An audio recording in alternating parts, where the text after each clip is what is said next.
Okay, I would like to thank you all for coming here tonight.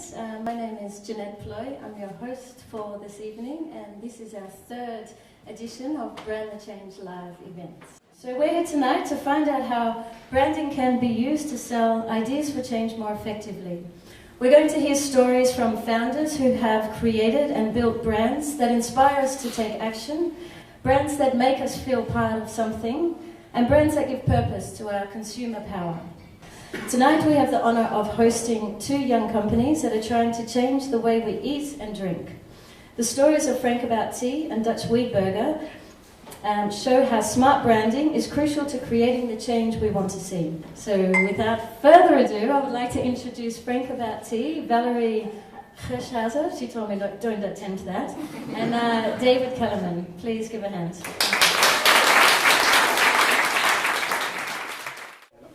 Good evening, everyone. Thanks for coming out tonight, especially on this very stormy evening.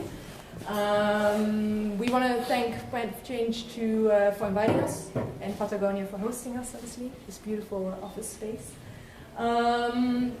Tonight we obviously want to share a bit more about the insights behind Frankfort Tea, a lot of the challenges we faced, and especially what we learned from them. But out of curiosity to start with, who had or has already heard about Frankfort Tea before this event? Not bad, but we have some work to do, I think. Thanks. So let me start it. Frankfort Tea. Well, for those that have not heard about us yet, in a nutshell, Frankfort Tea sells high-quality direct trade tea online to offices and cafes. And we source our teas straight from tea producers in Kenya and Sri Lanka at the moment. And we produce and pack the tea at the source, because that way we can move a lot of the value to the producing countries instead of that it stays here in the West. And starting this year, we are investing 1% of our revenues in climate change solutions in the tea growing areas, because we're already seeing a lot of production issues happening there. Now this would maybe be the part where I would say that Frankfort Tea was founded from this really deep passion for tea, but unfortunately that would be a lie, it has not. I'll share more on that later, but first, quickly the agenda. So how do two random people end up in tea? You might be wondering, so we'll share a bit on that. How will tea change the world? Or not. Then David is going to share some more practical insights on getting free publicity and how we managed to spread the word. Followed by some tips on why relationship building is much more valuable than traditional sales and what we mean by that. Followed by, well, all the challenges we face and the failures really suck, but the lessons you learn from them are really awesome. So we want to share a few of those. And yeah, some closing reflections. And just as a general note, we love questions, so even in between, if there's anything you think that's weird or you just have a burning question, just interrupt and feel free. So yeah, that's David and me having a cup of tea. Although actually today I discovered I might have been having coffee. This picture has been used a lot and we never intended it to be, but yeah, that has become sort of our picture. Anyway, that's us having tea in South America. So yeah, how did we meet in that sense? I'm personally always interested in sort of the founder stories behind companies. Always wonder how did those people end up there. So you might not be that interested in it, but I'll share it anyway. So David and I vaguely knew each other sort of from university. We both completed our bachelor's in quaint little Maastricht in South Holland. And actually years later, we found ourselves on a mutual friend's rooftop in Amsterdam. And I had just returned from Ghana, where I was working with cocoa farmers, and David at the time was working for a startup in plant-based alternatives. And he was really happy to listen to my rants about the food sector and all the shocking things I had seen. So we started talking about some business ideas, mostly revolving around food, because that's what the food sector, that's what we're really passionate about. And one day stumbled upon the idea of tea. we found out tea is the most consumed beverage in the world, next to water. So how could it be that the most consumed beverage was getting or is getting no attention, and coffee and chocolate are in the spotlight? Since we knew nothing about tea, or the tea sector in that sense, we thought the best way to find out is just to go there. So we jumped on a motorcycle in the tea-growing areas of East Africa, going from Rwanda, Uganda to Kenya, talking to pretty much anyone involved in tea, from the Minister of Agriculture to the tea pluckers plucking the leaves and the factory owners. And at the time we were writing some blogs for One World, and then one day we received an email out of the blue. We were not a company yet or anything, we're just like sharing our thoughts, for a request of 3,000 gift boxes with directory tea. So yeah, we became a company after that request. And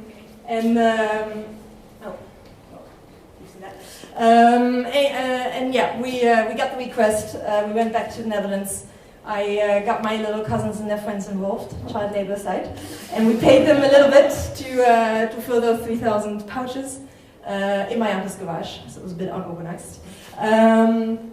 Then after an accelerator program in South America, Chile, pretty random, I know, Frankfort Tea settled at the Impact Hub in Amsterdam. And our idea at the time, which is now 2.5 years ago, I think, that we came to Amsterdam, fresh tea straight from the plantation into your letterbox, the click of a button back then. Yeah, so you know I was saying that Frankfort Tea was not founded from a passion for tea. That's because it was founded for a passion for change. Hence the name Frank, honest about tea. And you might be wondering how on earth tea is going to change the world. Well, funny enough, for us, tea is the vehicle, not the goal. And for us, like, change in any sector starts with having respect for the products we consume on a daily basis. So that can be a cup of tea in the morning, can be your burger on your plate, that we'll hear about later. It's about looking at those products differently, looking at them from a place of respect. And how do you get respect? It starts with knowing where your products come from, knowing who made them. Respect for us also goes hand in hand with quality. So that's why it's super important for us that we improve the quality of tea that is being drunk in the West, so it will receive people have a different perception of it. And once you have respect for those products, you will start to make different choices. Really try it next time you go grocery shopping. It really changes your mindset and what you put into your, what do you call it, shopping basket. Thanks. But not just as a consumer, you're going to start making more conscious choices on how to spend your money, also as a company. When we start respecting the products, not just tea, but products that are involved in our business and the planet we live on, as a company, you're going to start making different choices. So our mission at Frankfort Tea is pretty much threefold. On the one hand, we want to help people to consume more consciously, but also try to inspire other companies to work with purpose. And thirdly, we really want to unravel all the myth about green fairy tales and 100% sustainability, and just be frank about what we do well, but especially be frank about what we don't do well yet. And more on that later. Yeah, so it's great to have a brand for change, but if no one hears about it, you're a long way off fulfilling your mission, because we live by the fact that people understand what we're about and the work we're trying to spread. So there we were. We stepped out of the plane in Amsterdam, just got back from Chile, and we had no idea on how to build a company. We had no idea on how to build an e-commerce. But we knew that we needed to push our brand. So one of the options we explored was free press. We tried to attract newspaper articles, blogs, magazines, etc. And it didn't work in the beginning. At one point, we got our first mentions. And at the end, we generated roughly 250,000 euros in free press through publishments in international national media, amongst with Forbes, RTL, and the Dutch version of the Financial Times. But how did we get there? Well, like any of us, the press has its needs, and the press lives by the fact that it needs to provide value to its customers, to its readers. And just like us, it does have its constraints, meaning it's constrained by its most precious resource, which is time. So if you're able to hit the sweet spot of saving a journalist's time while providing value, there's roughly no reason for him not to publish it. And how it worked for us, it was threefold. So we positioned ourselves as mission first. That was the most important thing, because that's the part that distinguishes you from any other company. Companies can sell the same product, but they will never be able to sell the same story. So we position ourselves as this new kid on the block, trying to rambling the gates of big tea, and it made us audacious in the eyes of the journalists.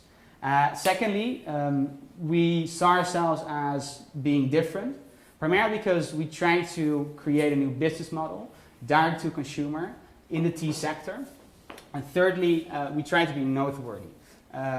So try to have an event which is valuable to the journalist itself. It can be either the launching of your company, it can be a new series of investments, or an alliance with a sustainable partner. Sorry? Oh, sorry. This one. The next step is, next to saving time and providing value, is how do you find the right journalists? Well, for us it was, if you take a mental step back and you position yourself in the shoes of the journalist, what he's trying to do, he's trying to increase either his reader base or getting more engagement out of his current user or reader base. So if your content is actively helping in that, he is willing to place your piece. Because we started out with, why would anyone write about us? You know, you need to be big or be famous or have a really serious stake in any market to be part of any news article. But that's not the case. It's what I said, journalists, media, they have their needs in a sense. But then again, you're not always able to read the minds of the journalists. So what we did is we used the following formula, which is quantity times quality is likelihood, meaning that the amount of articles the journalist writes about a certain topic, like-minded companies, competitors, or keywords associated with your space, times the quality, hence the in-depthness of how he writes on those articles, makes up the likelihood of a journalist writing about you as a company. And then the last thing is it's mostly time. So if you're able to save a journalist's time, in our case it was trying to insert your press release in line. So never add it as an attachment, because adding as an attachment means he has to open it. A journalist opens roughly 20 to 30 to 40 press releases every day. So saving the journalist's time, as well as by adding a URL with a link to a Google or a Dropbox drive with relevant photo material, really helped us, because we found out that we were being published in RTL and I think in the Telegraaf without us even knowing it. So they saw a press release, they took a photo, and they published us in the newspapers. And we actually got referred by it by family and friends. But it means that for us it was easier than we thought to get published in those media.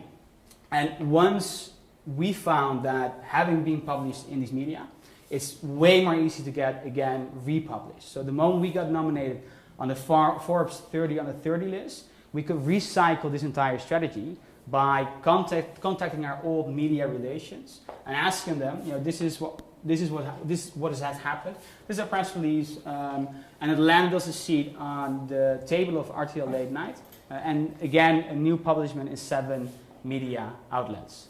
Now, PR is never a golden measure. I learned in the meantime that there are better measures to grow your brand and generate more revenue and customers and spread your word.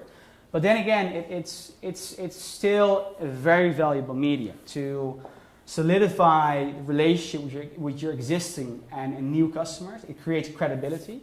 Also to attract new employees and new investors. Plus, in a sense, it does stimulate your brand. It provides a certain amount of legitimacy.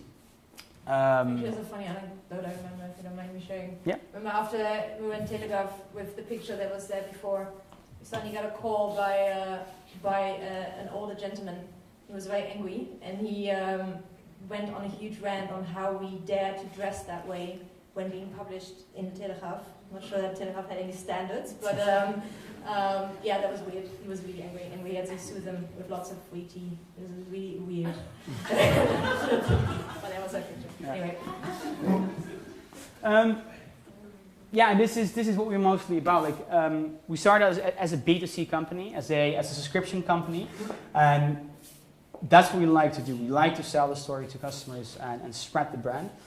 But in the beginning, our biggest order simply came from companies. As a startup, we were in a constant cash flow crisis. So we found out by growing first our revenue base, the best step was to dive into the same bag with companies. And it has an added benefit. Like in a company, you can target in between 20 to 4,000 to 5,000 customers, users, drinkers, in one go. So for us, that worked really well. And primarily, what came into play for us is we're not really into the sales game. Like we believe that selling a product, service, or your company needs to come from its inner intent, its purpose, and people need to have an inner need for that for the product or service that you're selling. So we believe in building very concrete and very strong relationships. We found out in the building of those relationships that actually any person we spoke has a need, them being a customer, an employee, a company, or any organization. And for example, I remember one moment we were part of a community called Buy Social. And it's a platform in which companies or facility managers or procurement managers who take up new foods and new drinks in their catering, they were there. And we were still at that point in time on the impression we really need to sell ourselves with commercial. We need to be commercial. The social value of the company is not as strong for those corporate entities.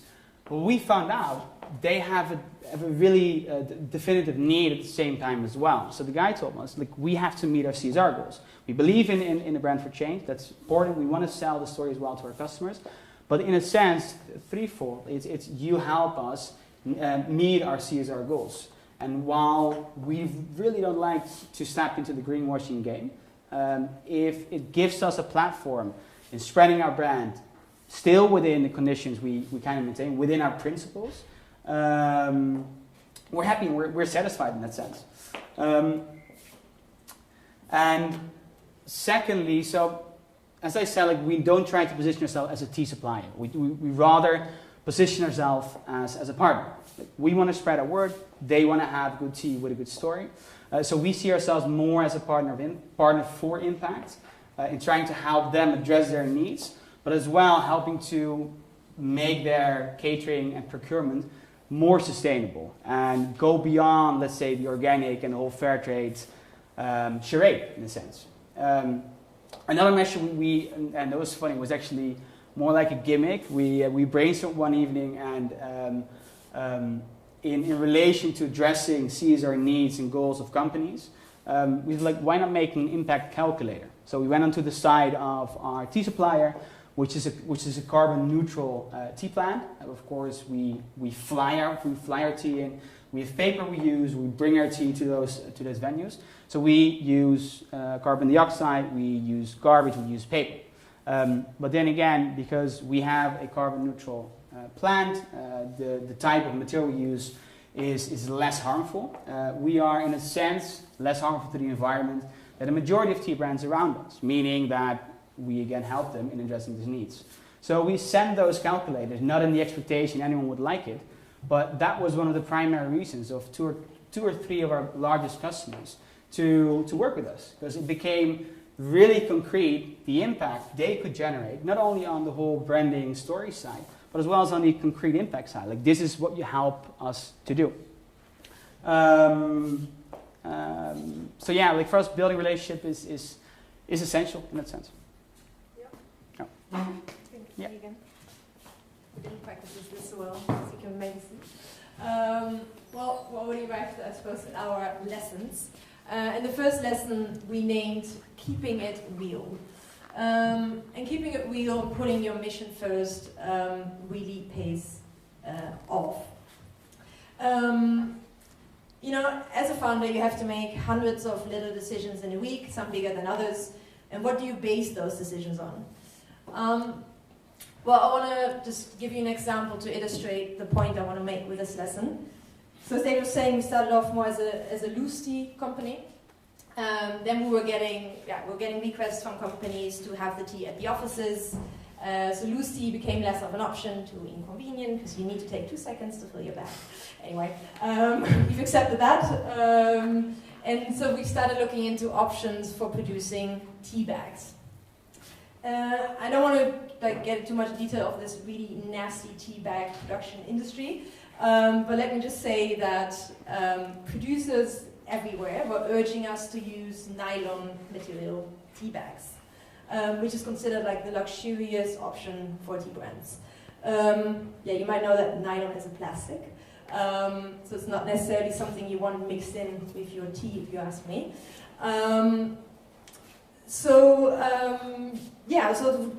According to traditional business principles, we should have opted for the nylon option because it's mostly available. It would have given a premium feel to our brand, and we would have been able to compete with other companies on price. But since our mission is to inspire consumers to consume more consciously, our mission just didn't allow us to go with the nylon option. So we had to go on a very long, frustrating search for a biodegradable alternative, which cost us a lot of time and a lot of money. Eventually we did find one producer, who's now our partner in Sri Lanka, willing to work with biodegradable materials. But the result was much more expensive and a very limited expiration date due to its organic components. Usual, like most teas in the shelves for like many, many years. Ours definitely can be. So that is an issue. So our advisors were not very happy with our situation, advising us strongly against it. So against better judgment, we just went for the biodegradable option anyway. And the good thing is, keeping it real in that sense paid off.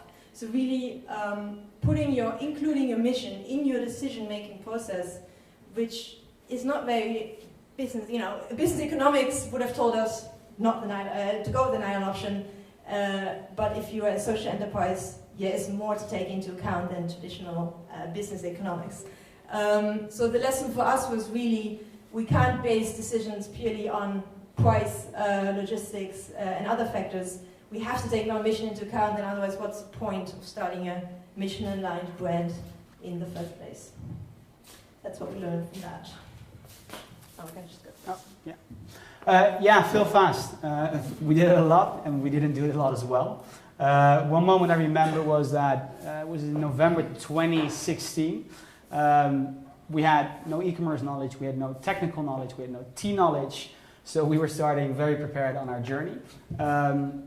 And we had to interview a lot of developers. And if you don't speak code, it's a bit like talking Chinese to the Chinese, which you don't speak yourself. We started with one party, we got another one. With the third party, we thought we succeeded. They developed a platform. We didn't sleep for 4 nights in 3 weeks because we had 3 or 4 different launch dates, which we didn't meet. Yeah, and I think as an entrepreneur, you have like a certain reality distortion feel. So you think that the stuff that you're doing is probably the best thing that's happening at that point in time, while no one around you thinks similar.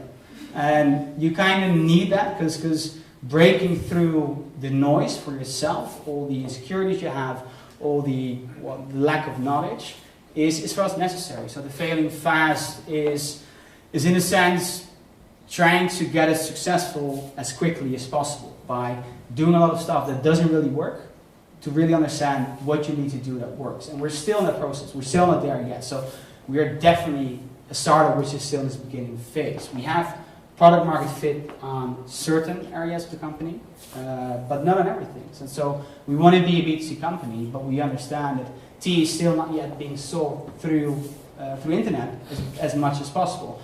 So we have to find our fit and fail fast to success fast with the B2B side with companies. But iterating, testing, talking with your customers, who then give feedback on how they view your brand, for us gave insight in the company we are actually running, which is completely different than how we started. Yeah, maybe to add to that as well. Oh, sorry, this question? Yeah. Yep. One question. So what did you exactly learn from those developers that didn't work correctly with the payment system? So that your business model was not good, like with the subscription service, or? Well, never go for the cheapest.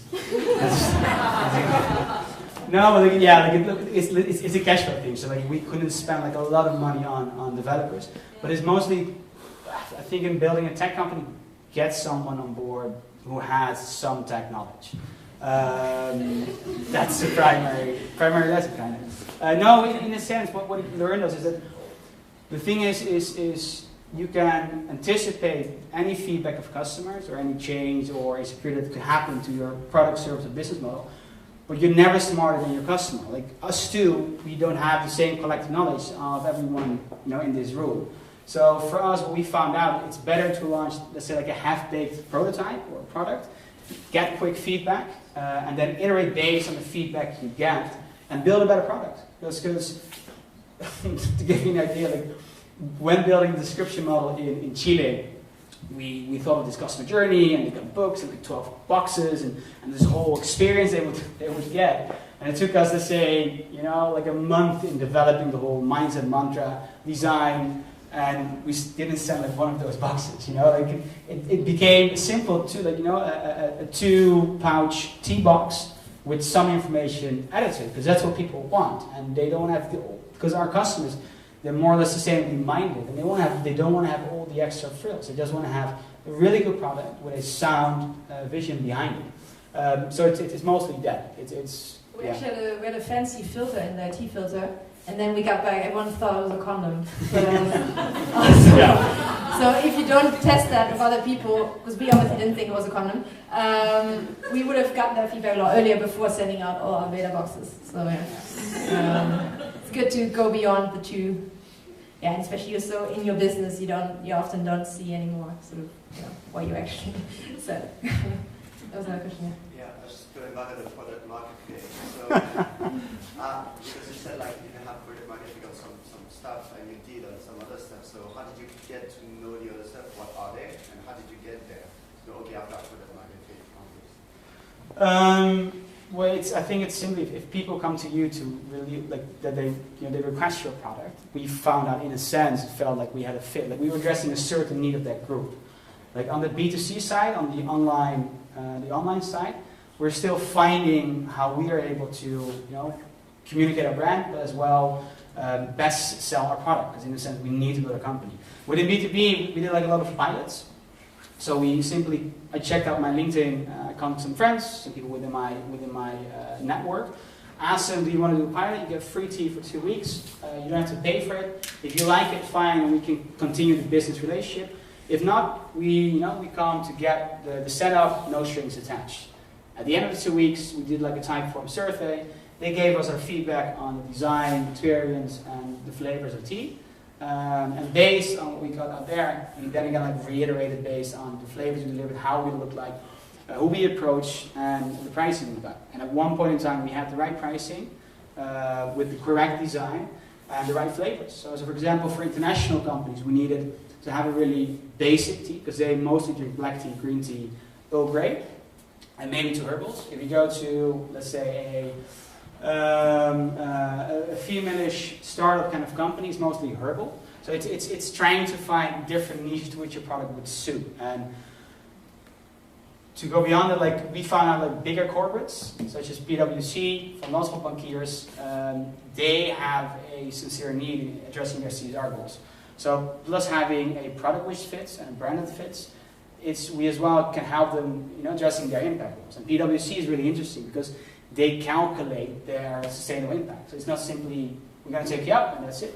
They're really going to crunch numbers on how many CO2 are you going to save us. Are we better off investing in electrical cars, or is the amount of money investing in you guys give us better, like a better impact measurement? Yeah, I think that also taught us that, funny enough, we thought for 2.5 years we were competing against other tea brands. We only recently found out we're not so much competing against other tea brands, we are competing against sustainable lifestyle choices in general, both on the B2B side, B2C side, and on the B2B side. What's interesting is that we have had companies go to their marketing budget instead of their procurement budget to take us on, because they said, well, you're offering us a story to tell, and like that gives us more, you know, a better story than we could pay for, so like let's take some money out of the marketing budget to make sure we can pay the slightly higher price that we charge, which was like a really interesting discovery. So we're more competing with the marketing budget, funny enough, in most cases, than with the procurement budget, which is not something we anticipated. And I think just to get back to like, how do you have product market fit? Oh, sorry, I keep playing. Obviously, on one hand, yeah, it's just sort of, you know, what all David was mentioning, and then I think it's also sort of gut feeling and sort of seeing the reactions of people. I'm not going to forget, I think a few months ago, second meeting with PwC, we walked in with like the new sort of setup for the kitchens with a new design we had designed for the corporate, so it was like a very corporate sort of feel, we thought, while trying to keep it frank. I walked in with that under my arm, feeling really clumsy, all this stuff, and the head of facility came up, he's like, give me that, I'm bringing that right to my car, it's beautiful. It's like, okay, I think we got a little product market fit here. So like, often it's just like the little things as well, like sort of, we didn't have that with the previous line, so like just sort of seeing how that, and at the same time, we've recently changed I changed some of our customers' line and design with the new corporate line, and they were like, hey, we really like the old one. Which was a prototype we had accidentally used for 2 years, because, well, it suddenly was out there and then just kept spreading. And now they wanted back the old design. And why? Because we actually didn't make the product for them. These are companies, young creative agencies and things like that are not interested at all in the sort of, you know, serious, more corporate feel that we give them. So that was also an interesting lesson that, yeah, you know, product market fit with some clients, not with others, within the same segment. So that makes it really difficult as well. That's already third lesson. Be imperfect, or in other words, be vulnerable. And not just being vulnerable as founders, but being vulnerable as a company. What I mean by that, to give you an example, on our website it says pretty big, we are not a perfect company. And we don't pretend to be either. In the past few years, we have, though, occasionally fallen into the trap of really over-promising on sustainability, or, you know, really wanted that one sale, so we're just like, yeah, we are a perfect sustainable tea solution. And we definitely are the better alternative out there, but we're not perfect, far from it. But the problem is that consumers really like to put you into boxes, because that's a lot easier, and it's really tempting as a company to fall into that trap. So what I mean is, fairtrade certified, check, you're sustainable. Organic, check, great. Well, I think we all know that, I think we all can all assume that certifications alone don't make your brand sustainable. If it was that easy, that'd be great. So instead of trying to check the boxes, what we learned is it pays off more to just be honest about what doesn't work well yet in your company. As an example, I think you might have already mentioned that our tea from Kenya is still flown in by plane at this moment. That doesn't make us a perfect sustainable solution, but it's something we, at this moment in time, with our current capacity, can change. So these are just examples to kind of show that it's really important to just be honest, to have the balls to be vulnerable about things that don't go well yet. And we have definitely lost a few clients because of that. When we told them we're not Fairtrade Organic certified for a reason, we've lost a few, but we've gained a lot more by our honesty. And in the end, that's what matters most to us. We just thought to wrap it up. I might be talking too much, so I think the last slide, just a bit of inspiration maybe. It's supposed to be a journey. Because setting up your company is a really challenging journey. And we've heard that a lot of people in the audience potentially want to set up their own company. And what I'd like to sort of add as a personal reflection is that, well, it's really hard. So don't focus too much on what you're doing. Focus really on why you're doing it. It's a long journey, and really your why is like the only thing that's going to get you out of bed every single day for many years to come. There's no boss, there's no paycheck, so it's just going to be you and your intrinsic motivation every single morning. And your why is the only thing that will manage to do that. I think that's the only reason we're still here as well. So, thanks.